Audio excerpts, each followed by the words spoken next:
शुभ दिन आप सबको मुबारक हो। मैं मिशेल आप सभी को इस सप्ताह का वेस्पर्स के भाग में स्वागत करना चाहती हूँ।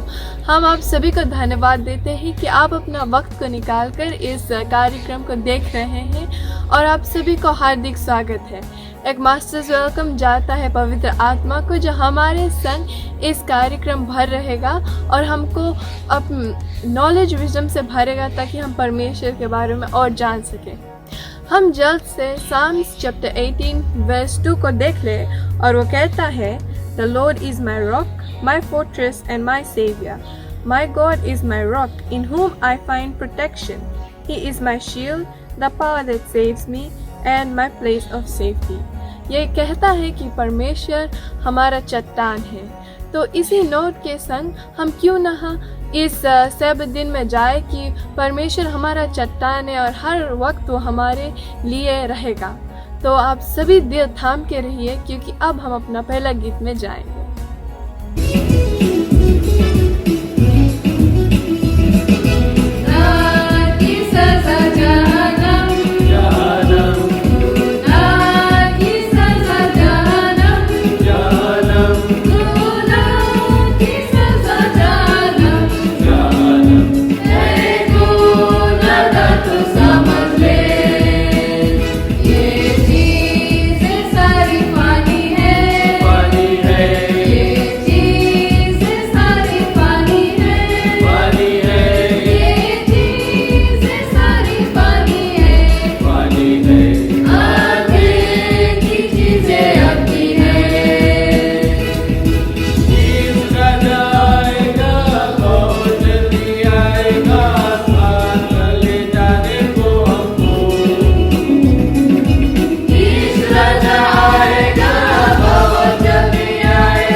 This is ADRA's world, a world where billions of our global neighbors lead lives of denied opportunities.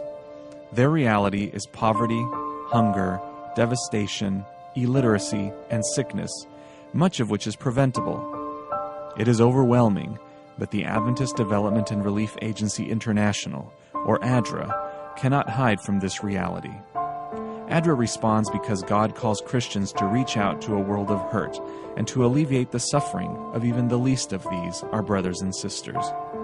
With a presence in 125 countries, ADRA serves all people without regard to ethnicity, political or religious association, gender, or age. ADRA is one of the leading humanitarian relief organizations in the world, working to improve the lives of millions through a variety of community development and emergency response programs.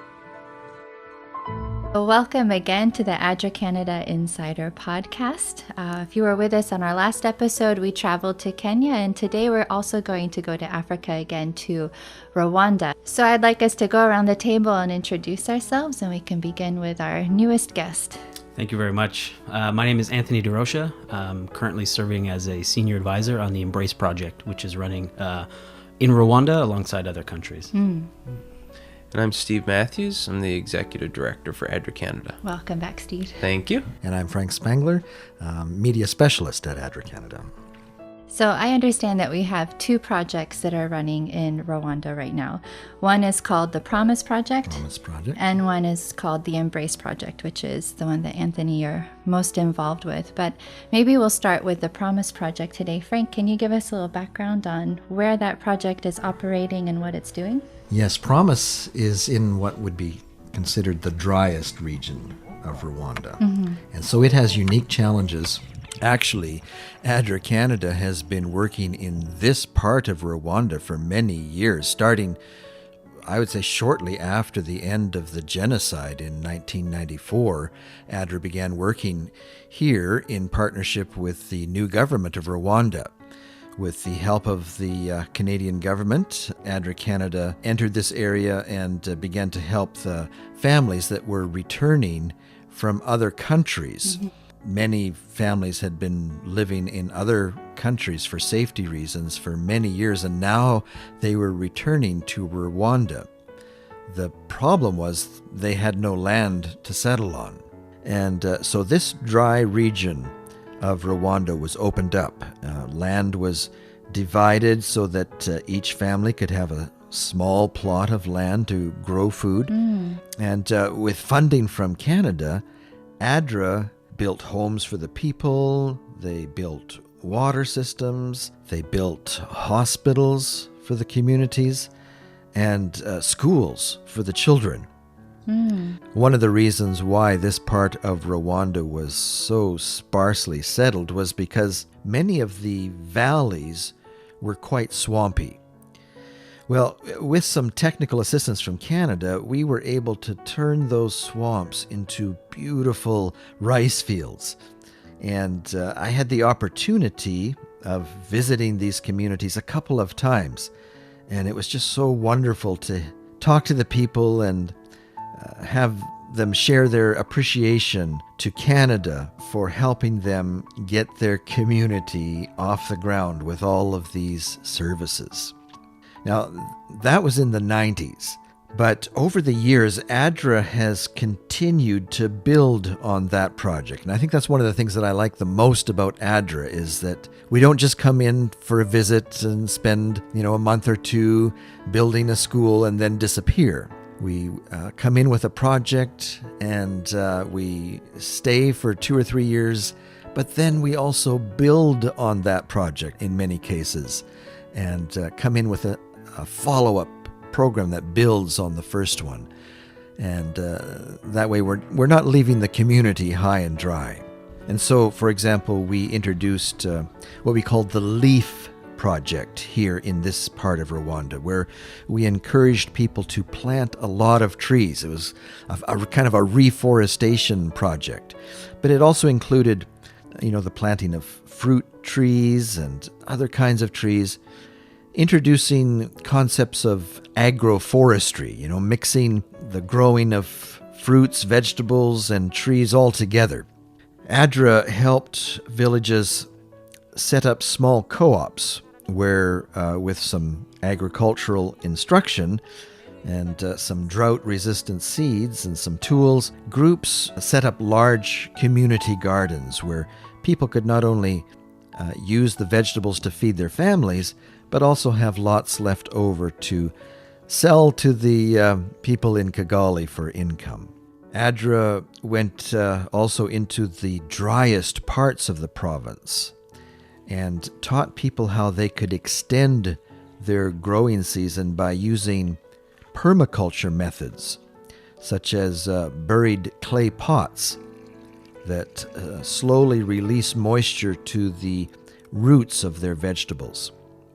ADRA taught the people how to grow nutritious plants that actually love the dry zones, and how to prepare and preserve those foods so that they will have enough to eat right through the dry season.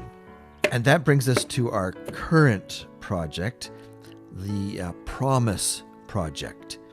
Promise, which I think is a wonderful name for a project. Promise was originally designed as a mother and child health project, where we were teaching women who were of maternal age how to have a safe pregnancy, how to go into the health clinics for regular checkups, how to eat nutritious food while you're pregnant, and then how to care for the baby when it's first born. And as it developed, we found that it grew into much more than just mother-child health. The men of the community saw how much the women were learning in their groups, and they wanted groups. So there was men's groups, and then there would be youth groups that started out of that. And it developed also into a group for unwed mothers. And so it has just kind of mushroomed into many aspects that has been so helpful for the community. We also have some partners on this project. We are working together with two other faith-based organizations. We have the Christian Children's Fund, or now actually they've changed their name to Children Believe, and also Emmanuel International. And working together with these partners and funding from the Canadian government, we have been able to bring a lot of instruction and food security to a lot of people in this dry region of Rwanda. So in the women's groups, you mentioned they were learning about how to have safe and healthy pregnancies, to go do their prenatal checkups, and then how to care for the baby after it's born. If the men wanted to have groups, what were they learning? Did you get to see any men's groups while you were there? Yeah, so when I was there, the men's groups were really interesting because they were talking about how much their lives have changed for the better because they've become part of these groups. What I liked about the men's groups is that you show up, and first off, a little bit about them is there's a group of men that came together and facilitated with ADRA, but then after the men started seeing the positive changes in their lives, they started going out and getting other men and bringing them in. So it went beyond just what ADRA was doing to the point that they bought into it so much that, hey guys, you got to come and learn about this stuff because it's making our lives better. So the men were learning similar type things, though, in that, you know, the man does have a role to play in raising their child. It's not just something for the woman to do. One of them was telling me they used to, maybe they'd go into the field for a couple hours to help out. By noon, they'd go out drinking for the rest of the day. They'd come home drunk at night. They'd spend all the family's money. There was nothing for the leftover for the children and the mother. So malnourishment was really a real problem in this area because men just spend all the money on alcohol. So now, I mean, one of the men, he was standing there, he had his arm wrapped around his wife and with just this big smile on his face, and he said, you know, my life is so much better, my wife is happier, we go to church now, I don't drink anymore. These are the types of changes that they were talking about, that they were seeing in their lives. Yeah, and you know, I mentioned in our last podcast about from Kenya about being welcomed with song and dance. The men's group welcomed me with song and dance, which was quite interesting as well to see that. Anita was telling us how in Africa information is transferred through song, dance, and skits. And what I enjoyed seeing was the men, on their own initiative, had come up with skits that illustrated the main principles of ADRA. Yeah. And so through the skits, they were passing on information to maybe other men and other villages and communities that hadn't joined the project, but they were spreading the ADRA message through their skits and singing and dancing. Yeah. Because it was all a men's group, they wanted to show women in the skits, so the men were dressing up as women. That was really funny. A few of the topics that they would cover in these meetings would be, for instance, essential nutrition acts for children. So it's important for men to understand the requirements both of their pregnant wives and their breastfeeding wives, but also their newborn children and their breastfeeding children. It's not enough for the women just to know that we need to exclusively breastfeed babies for 6 months, but the men need to know that kind of information as well, just for a more holistic, community-involved type of learning. So those kinds of issues and that kind of knowledge is what a lot of these men's groups and women's groups are aimed at raising awareness about. So Anthony, you're talking about how the men are also learning about the nutritional needs of their wives and their children, and they find that relevant to them, because we're talking about men who seem to come from a society that are pretty hands-off of things in the household. How does it become relevant to them that they get so excited about it? I mean, the culture over there does dictate that the man is the head of the home.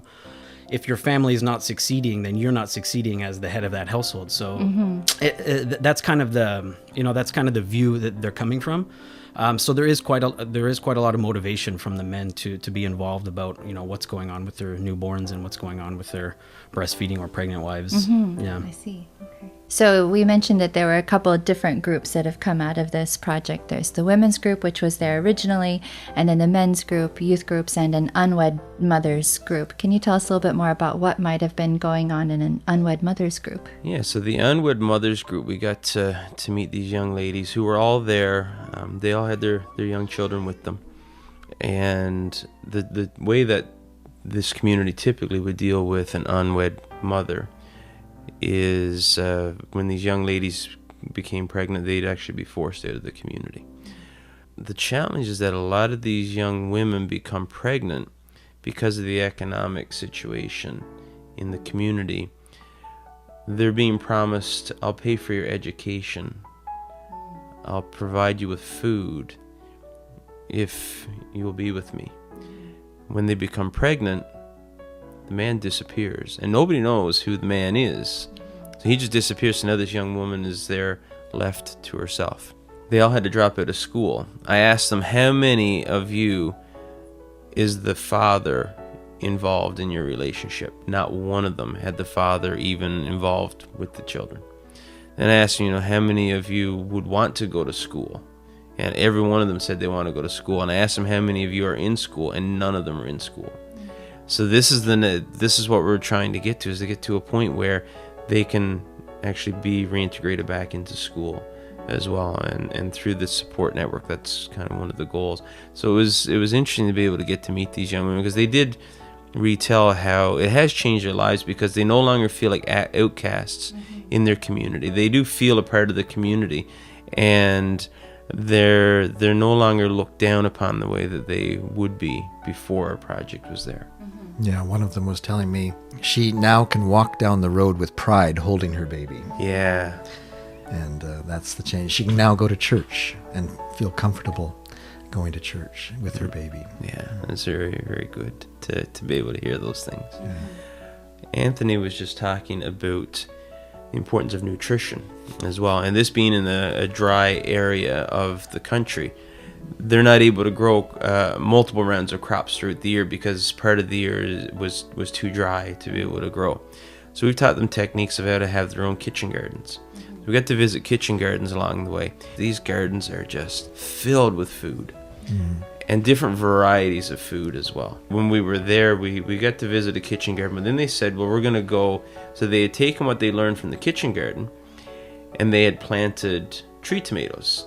And they had a couple of hectares of tree tomatoes that they've now turned into a business. So it's 5 people in the community that have created this business where they're growing tree tomatoes. So we're standing in this tree farm, and the trees they've got to be 10 or 12 feet tall. And I asked how long have these been planted, and they said it was about a year and a half that they had been planted. These trees are big, tall trees. So they went and picked one off the tree, and they gave it to me, and they said, well, here, eat it. And I'm looking at this thing like, I don't know how to eat this. Yeah, what is a tree tomato? So a tree tomato is, they're a bit more green, but I would almost term them a cross between a cherry and a tomato is what it seemed to me. It had an outer flesh that was a little more firm than a tomato that we would typically get here in Canada. But the inside was juicy and sweet. It was a really, really nice tasting fruit. Yeah. Well, our off-camera gentleman, Michael Kirkby, just informed us that they're also known as tamarillos, and you can buy them in Canada. So after you watch this podcast, run to the grocery store and get some tamarillos and taste what Steve is sharing with us right now. Absolutely, because it was quite tasty. But as I'm standing there looking at this thing, one of them looked and said, "You're in Africa, you're going to eat like an African. This is how you do it." And they bit the end off of it, and then you could get all the flesh out of it while Just you're kind of squeeze it out into your mouth. So it was quite funny. They all thought it was really funny to see this white guy standing there not knowing how to eat this thing that they all eat. And so it was a good experience to be able to go through that. But they were telling us they've turned that into an income. This community is about an hour and a half drive from Kigali, but they sell to the markets in Kigali now because they've produced this income from the farm. And the project didn't set out to teach them how to do that. They set out to teach them the kitchen gardens, and then on their oon they said, oh, but look what we can do with this, and exactly grew it on their own. That's really fantastic. You know, when you think of the gift catalog that we have at ADRA, the ADRA gift catalog, you can buy a fruit tree. And these are the trees. Like this is what they're able to do with giving them a few fruit trees. They're able to take that and turn it into an actual farm. So it was really neat to be able to be there and see that. Yeah. One other thing that we got to participate in was a goat exchange. Goat exchange. Goat exchange. Okay. So when you look in our gift catalog, this is the part that I really liked about going to Rwanda, is it brought the gifts from the gift catalog alive to me, because I was able to go and see, oh, this is real. Like, this is something that you can see the benefit. So the way they've done it is that those who are beneficiaries from the ADRA project, they were given a goat. But as the goats grow and they reproduce, now what they've done is it's kind of like paying it forward, where once they have an adult goat, they will pass that goat on to somebody else who didn't get a goat from the ADRA project. So we were there to watch this goat exchange where they were passing the goat over to their neighbors. It was really neat to be able to be there and see that take place. They've already had a few kids already, right? So they weren't giving everything away, but it helped to spread the benefit of the project to many people. Yeah, and this is the thing that I liked about it, is when you think about we typically report on our direct beneficiaries. So last year we see, in 2018 we had 814,000 direct beneficiaries, but that doesn't count the number of indirect beneficiaries that come from our projects as well. Yeah. Well, that's it for our video podcast today. I want to thank you for joining us and finding out more about our Promise project in the country of Rwanda.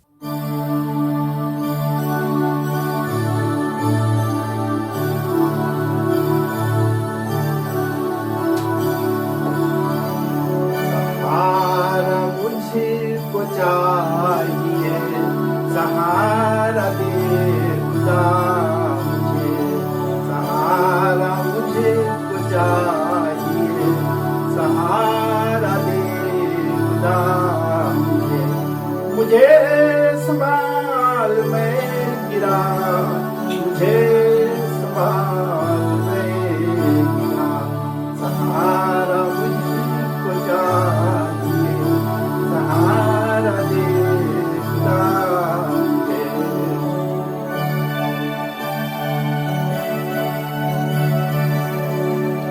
कठिन है रास्ते बहुत हर एक मोड़ पर घुटन कठिन है रास्ते बहुत, हर एक मोड़ पर भुजन, अंधेरे साया को हटा, दिखा दे मुझको अब सहर, मुझे संभाल मैं गिरा, मुझे संभाल मैं गिरा।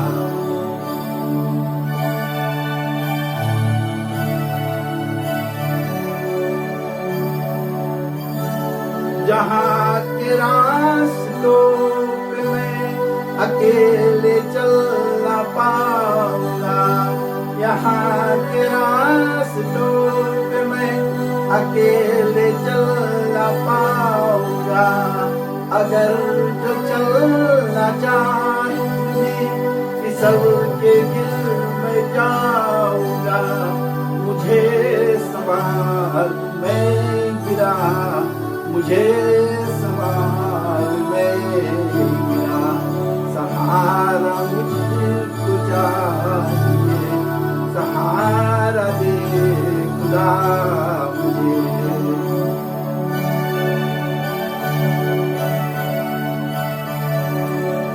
ए खोज जो गुनाह का मैं लेके आज चल रहा, ए खोज जो गुनाह का मैं लेके आज चल रहा, उठाएगा अगर कोई ए तू ही तू है ए खुदा, मुझे संभाल मैं गिरा, मुझे संभाल मैं गिरा, सहारा मुझको चाहिए, सहारा दे प्रभु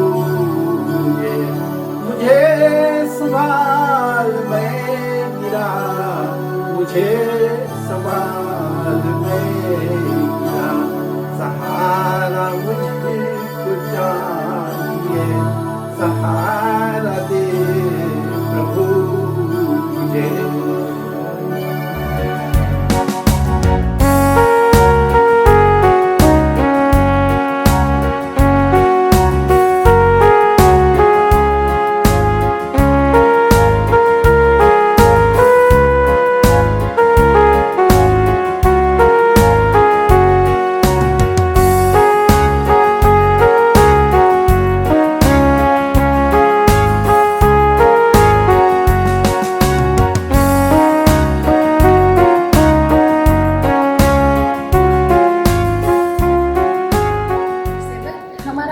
शीर्षक है, उनका टॉपिक है एनीमिया, यानी कि जो खून की बीमारी हम कहते हैं।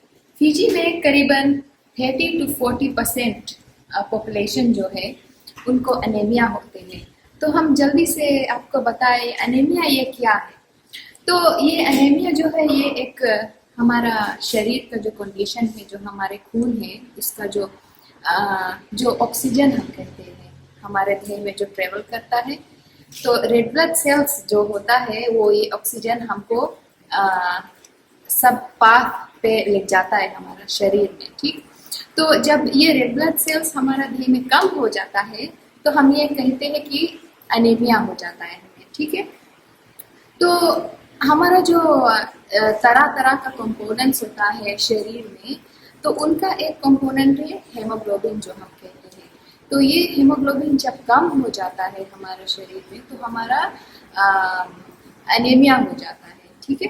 तो जब ये होता है हमको तो हमारा जो कई तरह का साइंस और सिम्टम्स हम देख सकते हैं जो हम फेस करते हैं।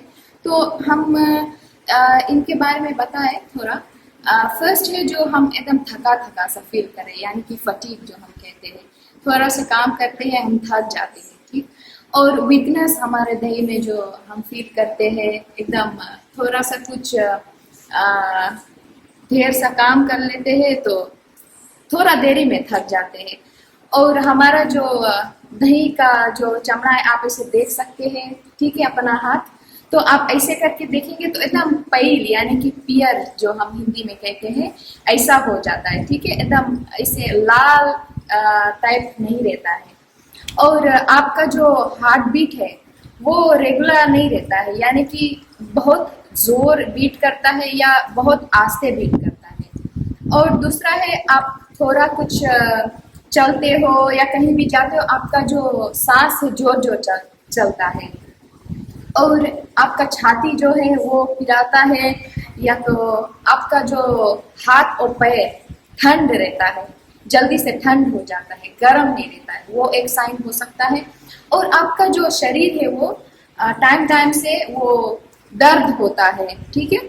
तो ये एनीमिया जो है ये कैसा होता है, तो आप कहेंगे कि मैं तो कुछ ऐसा नहीं किया जो मुझे एनीमिया हो सकता है, बट ये सब साइंस आपका शो कर रहा है कि आपके एनीमिया हो सकता है, ठीक है।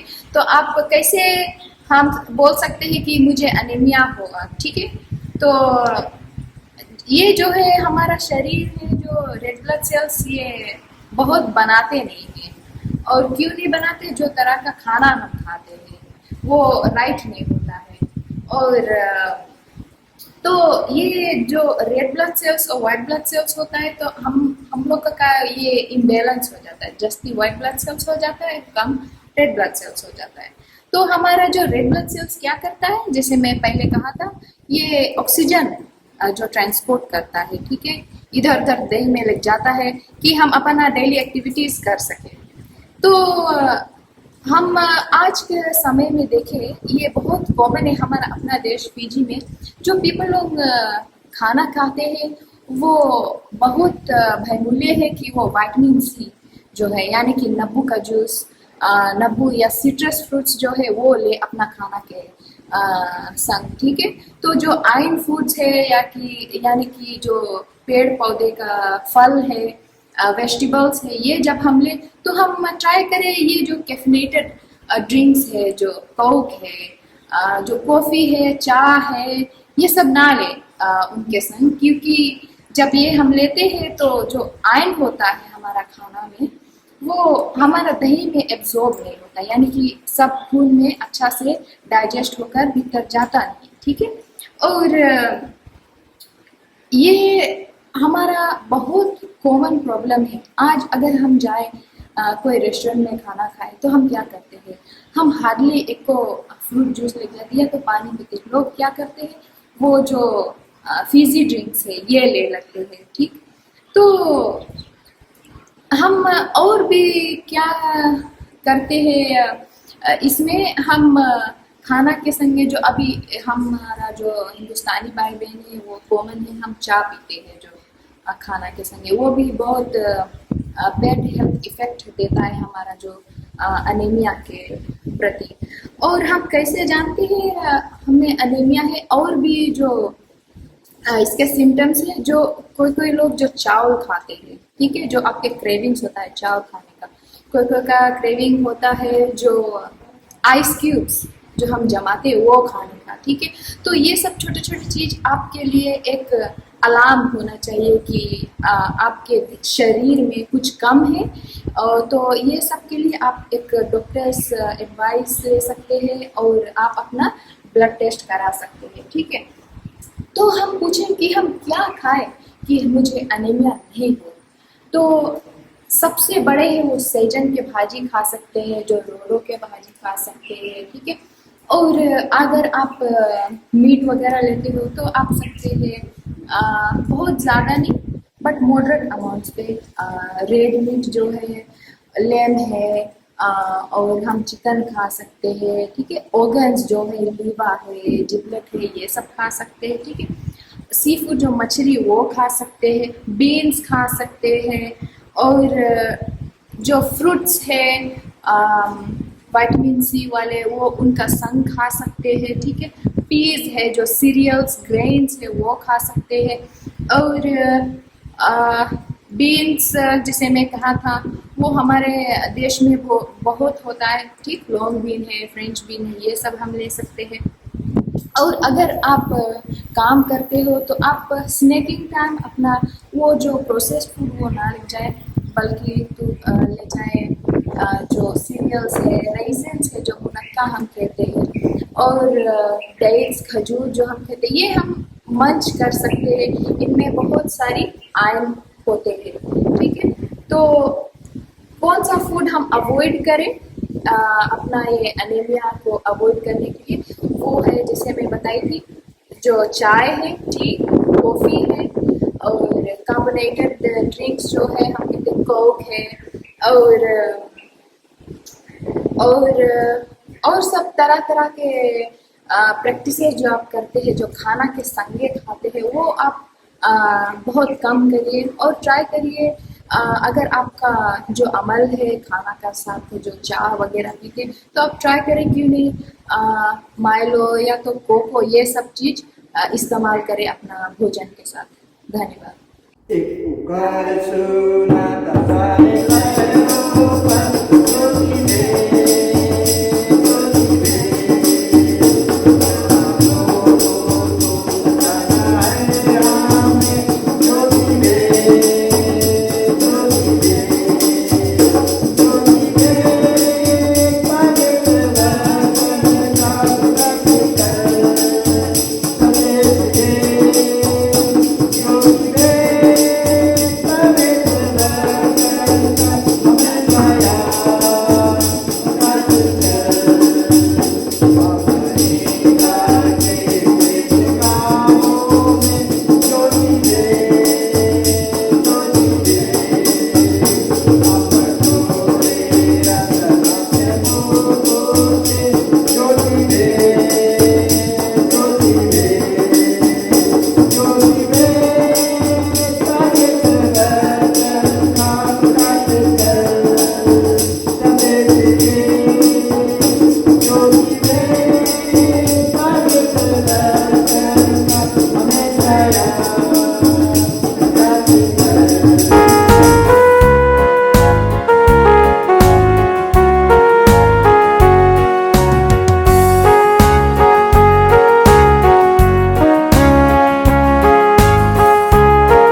विश्राम दिन आप सबको शुभ हो। एक बार फिर मैं शकीला नसीनो हिंदी स्पीकिंग चर्च की ओर से आप सबको एक बार फिर से अपने इस वेस्पर्स प्रोग्राम में स्वागत करती हूँ।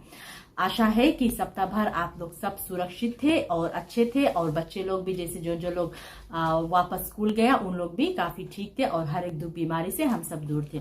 चलो आज हम लोग इस प्रभु के वचन में जाएंगे और कुछ सीखेंगे, कुछ सीख करेंगे। और आज का हमारा जो विषय है वो रहेगा कि हम जैसे माँ पिता लोग हैं, हम लोग की जिम्मेदारी क्या है अपने बच्चे की ओर। ठीक है, तो शुरू करने से पहले क्यों ना हम लोग अपने सर को झुकाए और प्रार्थना में जाए। दयालु शक्तिमान पिता परमेश्वर, दो जहां के मालिक प्रभु जी जो स्वर्ग में है, धन्यवाद परमेश्वर। इस सुंदर सा विश्राम दिन में जैसे हम लोग प्रवेश कर चुके हैं, सप्ताह भर साथ दिया, मदद किया और सबको बुद्धि ज्ञान से भरपूर किया और सबको देखभाल अच्छी तरह से किया। जैसे मैं अपने कुछ वचन बांटूंगी आज अपने दोस्त लोग के साथ, मदद करना और सबको सहायता देना कि जैसे हम लोग ध्यान लगाकर आपके वचन को सुने और ग्रहण करें। परमेश्वर भूल चूक को क्षमा कीजिएगा। ये विनती आज हम अपने मुक्तिदाता प्रभु यीशु मसीह के नाम से मानते हैं, आमीन। ठीक है, चलो दोस्तों, हम लोग पहले चीज देखते हैं कि हमारा जो एक माँ और पिता होने के सबसे ज्यादा जिम्मेदारी क्या है। ठीक है, तो हमारा जो सबसे गहरा जिम्मेदारी है वो है हम लोग की जो चिंता अपने बच्चे लोग के बारे में। ठीक है, हम लोग हमेशा ऐसे देखें कि जब भी हम लोग अपने बच्चे लोग के साथ है, अब जैसे वो छोटे बच्चे थे फिर बड़े हो गए ना, तो उन लोग को कभी एक चीज ना करना चाहिए, उन लोग के साथ कभी गुस्सा ना करना चाहिए। ठीक है, अभी हम लोग अगर देखें इस दुनिया में तो कितना ढेर चीज है लगा, बच्चे लोग गुस्साए जाते हैं तो घर से चल देते हैं, फिर उन लोग का जो दोस्त लोग है वो जो अगर गलत रास्ते पर है तो उन लोग के साथ गलत रास्ते पर चल देते हैं ना। ठीक है, तो हमारा जो सबसे बड़ा चिंता की चीज है कि हम लोग का मेन जो डिस्कशन है आज का वो है कि हम लोग एक माँ पिता होने के नाते क्या जिम्मेदारी बनता है अपने बच्चे लोग के साथ। Our greatest concern for our children should be that they grow into love, right? Rather than we giving them anger. हमारा जो बच्चे लोग हैं परमेश्वर के वचन में बढ़े, परमेश्वर के प्यार में बढ़े, और हम लोग उन लोग के गुस्सा ना करना चाहिए। ठीक है, तो ये थी हमारा जो ओपनिंग इंट्रोडक्शन जो प्रोग्राम का कि क्या हम लोग आज सीखेंगे। इसमें से सिर्फ 3 बाइबल वर्सेस मैंने चुना है कि वो है, पहला है प्रोवर्ब्स 22:6। ठीक है, हम लोग प्रोवर्ब्स 22:6 को देखेंगे। कहता है कि एक बच्चे को ऐसे बड़ा करो, पालो उसके, कि जैसे वो बड़े होए और बूढ़ा होए वही रास्ता चुने, भटके ना। ठीक है, तो मैं अंग्रेजी में भी बोल देती हूँ, train up a child in the way he should go and when he is old he will not part from it. ठीक है, तो वो रास्ते पर से अलग नहीं होगा। हम लोग जानते हैं कि आज का समय बहुत खराब है। ठीक है ना, हम लोग घर पे बच्चे लोग से बहुत कुछ बात करते हैं, अच्छे सीख देते हैं, अच्छे से विचार बताते हैं उन लोग को, प्रभु के वचन बांटते हैं, लेकिन जब वो लोग बाहर चल देते, क्या हम लोग जानते हैं कि वो लोग क्या करते हैं? कुछ नहीं जानते ना। इसी तरह जो भी कुछ शुरू हो घर से शुरू होता है। एवरीथिंग बिगिंस एट होम ना, जिसे कहते हैं। चलो आगे चलते हैं, एफिशिएंस के पुस्तक में देखते हैं एफिशिएंस क्या कहता है। एफिशिएंस में कहता है कि पिता लोग जो है वो अपने बच्चों को उकसाए ना गुस्से से, ठीक है, लेकिन एक सही रास्ता पर लेकर आए, और वो रास्ता पर लेकर आए कि परमेश्वर के चरित्र के बारे में उन लोग को बताए। ठीक है, जैसे परमेश्वर के जो रास्ते के बारे में बताए कि हाँ, हम लोग अपना जो वचन है अपने दोस्तों के साथ बांटते हैं, सब कुछ करते हैं ना। तो इसी तरह से हम लोग हमेशा शांत से बात करो बच्चे लोग से, कभी गुस्साने के भी चिल्लाओ नहीं लोग के ऊपर, बट ठीक से बात करो कि वो लोग समझ सके कि हाँ, जैसे हम लोग के जैसे मान लो बच्चे लोग सोचते हैं कि हाँ, हमारे माँ पिता वचन में से हम लोग से बांटे हैं ये बात, और शांत से बांटे हैं, तो इसी तरह हम लोग के भी उसके साथ वैसे व्यवहार करना चाहिए। जैसे कि हम लोग के जो 10 कमांडमेंट में से एक है, क्या है? ओबे योर मदर एंड फादर। ठीक है, अपने माँ पिता का पालन करो। तो उसी तरह से जब हम लोग अपने बच्चे लोग के ओबे करेंगे, समझेंगे कि हाँ, भले आप उम्र में छोटे हम लोग से बहुत, लेकिन I still respect your decision. ठीक है, जब भी बच्चे लोग कुछ बोले हम लोग के चाहे सुनना चाहिए, ऐसे नहीं कि नहीं ये सही नहीं है, ये नहीं करना चाहिए। ठीक है, शायद उसके बाद में कुछ सच्चाई हो, कुछ अच्छे बात बताना चाहते हो, कुछ कोई दुख तकलीफ से गुजर रहा हो या कोई परेशानी हो तो वो शेयर करना चाहता है, तो क्यों ना हम लोग अपना समय निकाले और उन लोग के साथ बांटे। ठीक है, बातें और सुने कि क्या वो लोग कहना चाहता है, क्या है उन लोग के दिल में। हम लोग एक दोस्त की तरह उन लोग से मिलजुल कर रहे। और आगे क्या है? आगे Psalms 127:3 क्या कहता है? जो बच्चे लोग हैं वो क्या है? वो एक उपहार है परमेश्वर की ओर से। ठीक है, परमेश्वर की ओर से वो एक उपहार है और वो एक इनाम है परमेश्वर की ओर से। तो हमारा जो बच्चा लोगन है उन लोग को हम लोग के ऐसे देखना चाहिए कि ये हमारे लिए एक परमेश्वर ने उपहार भेजा है। तो जो इस उपहार है, हम लोग के जब भी कोई उपहार मिले, कोई भी फेस्टिव सीजन या कुछ में भी हम लोग बहुत खुश होते हैं ना। तो इसी तरह से हम लोग अपने बच्चे लोग को भी लेकर खुश रहे कि ये एक इनाम है, ये एक उपहार है परमेश्वर की ओर से हम लोग के लिए। तो हम लोग के इस उपहार को क्या करना है? अच्छे सीख देना है, अच्छी तरह से देखभाल करना है, अच्छे रास्ते पर लेकर चलना है, अच्छे अच्छे प्रभु के वचन सुनाकर उन लोग के सही रास्ते पर करना है। हर समय हम लोग अपने काम में व्यस्त हो जाते हैं। मैं जानती हूँ कि हम सब माता पिता काम करने वाले हैं ना। ठीक है, शाम को आते काफी थक जाते हैं, लेकिन हम लोग के अपना जो समय है उससे अच्छी तरह से मैनेज करना चाहिए। वो एक बहुत इंपॉर्टेंट चीज है, बहुत खास चीज है कि हम लोग अपना समय कैसे कैसे बिताते हैं एक दूसरे के साथ। ठीक है, काम पर से आते हैं, थक जाते हैं, बच्चे लोग पाठशाला से आते हैं, कुछ डिस्कस करना चाहते हैं, कुछ पाठशाला में, कुछ स्टडीज में कुछ कठिनाइयां है, कुछ भी है, समय निकाल कर बहुत जरूरी है कि हम लोग उन लोग के साथ बिताओ समय और समझाओ। बातचीत करने से काफी चीज आसान हो जाता है बच्चे लोग के साथ, क्योंकि वो लोग अभी बढ़ते हैं ना। वो लोग क्या है, वो लोग अभी सीख रहे हैं। इसी तरह से हम लोग देखते हैं कि हम लोग के जो एक वो क्या कहते हैं कि रिस्पॉन्सिबिलिटी जो है क्या है ना। तो आज हम लोग के ये छोटा सा सीख था कि हम माता पिता अपने बच्चे लोग के साथ कैसे रहे, ठीक है, जो एक उपहार है, एक हम लोग के इनाम मिला है जो परमेश्वर की ओर से, वो हमारे बच्चे लोग हैं और कैसे हम लोग उन लोग के साथ रहे। ठीक है, तो ये थी छोटी सी सोच। जरूर है कि आप लोग जो 3 बाइबल वर्सेस था हम लोग के, जैसे प्रोवर्ब्स में 22:6 आप देख सकते हैं, अगर आपके समय मिले आप अपने समय में जाकर पढ़ सकते हैं, और एफिशिएंस 6:4 भी, और साम्स 127:3 भी। ठीक है, ये 3 वेस तो मैं सिर्फ शेयर करती हूँ, लेकिन बाइबल में और भी वेसेस है जो आप जाकर देख सकते हैं। और जी हाँ, ध्यान कीजिएगा कि हम लोग हर समय अपने बच्चे लोग के साथ अच्छे से व्यवहार करें, अच्छे से बातचीत करें, एक दोस्त बनकर रहे।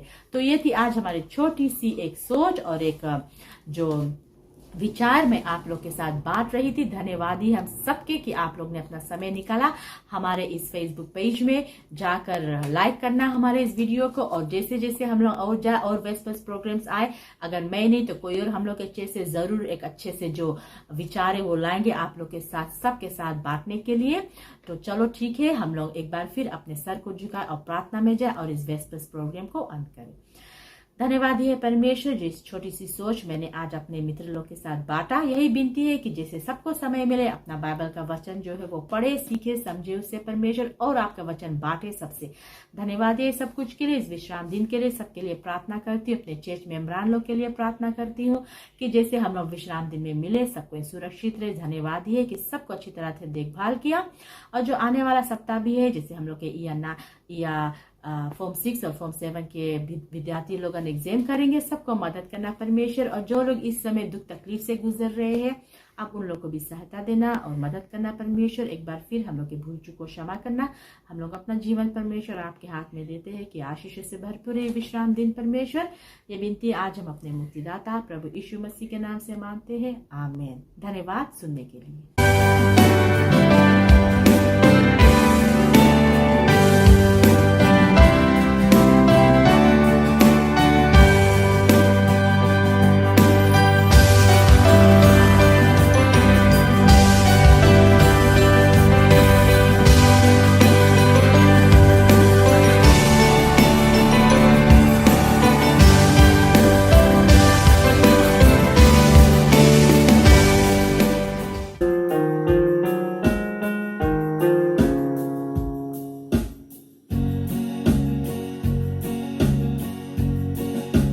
मैं बटोही और मैं परदेसी, केवल रात भर टिकने का मैं जब भी जाऊं क्यों करूं देरी, ईश्वर पर जागा तैयार है मेरी। मैं बटोही और मैं परदेसी, केवल रात भर टिकने का।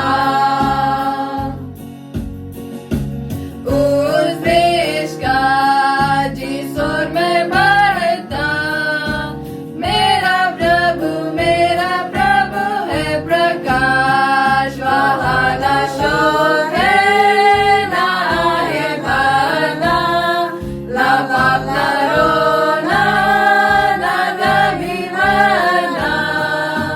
मैं बटोही और मैं परदेसी, मेरा प्रभु है प्रकाश। वहाँ परदेश है सदा उजाला, उसको देखना चाहता हूँ। इस लोक में रहता है नित अंधेरा, जिसमें दर्द दुख होता है मेरा। मैं बटोही और मैं परदेसी, उसको देखना चाहता हूँ।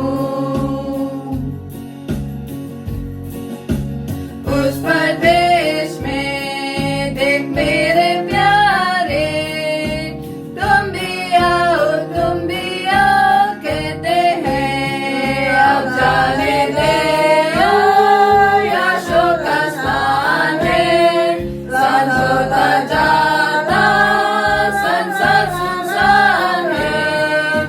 मैं बटोही और मैं